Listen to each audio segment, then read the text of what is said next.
I would echo them, and just with one difference is when the story broke, being here in Washington, I'd only lived here a couple of years, but the connection of then Cardinal McCarrick with Washington made it extremely visceral and painful for people. So many people knew him, admired him. There was, I think, a real sense of trauma.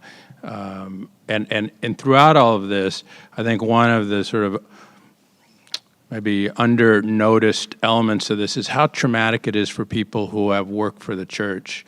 I think that as you ripple out, even talking to my family back in California, how they were understanding it and relating to it was not nearly as painful and raw as it was out here. And then how people who worked in the chancery or worked at the USCCB or worked for Catholic University tended to feel it even more. I thought that was something that was very dramatic. And in some cases, those of us who remember 2002, there was a real sort of PTSD feeling to it, like, oh my God, I can't believe we're going through this again. The social media comment is important because I think social media acts as an accelerant.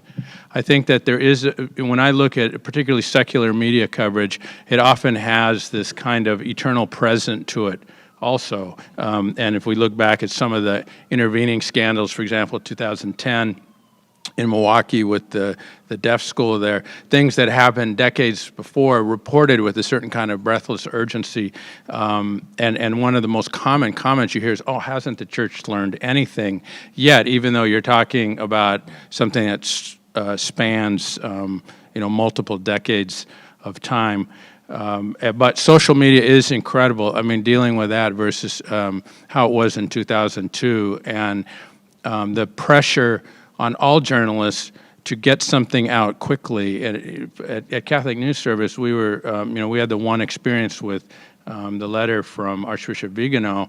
I was coming back from dinner in Washington, and my phone just lit up all of a sudden. But we had to verify that the letter was real. So as it was all heading out there and all of this reaction was taking place, we were trying to verify that it was a real letter, because truthfully, reading it, it could have been someone's, fantasy of what they would say was happening. And so it took us until the next morning to actually be able to confirm that the letter was real. Well, that's by that time, that story was out of the barn and several miles down the road. But at the same time, if we had gone with it and it turned out to be false, that would have been completely unacceptable.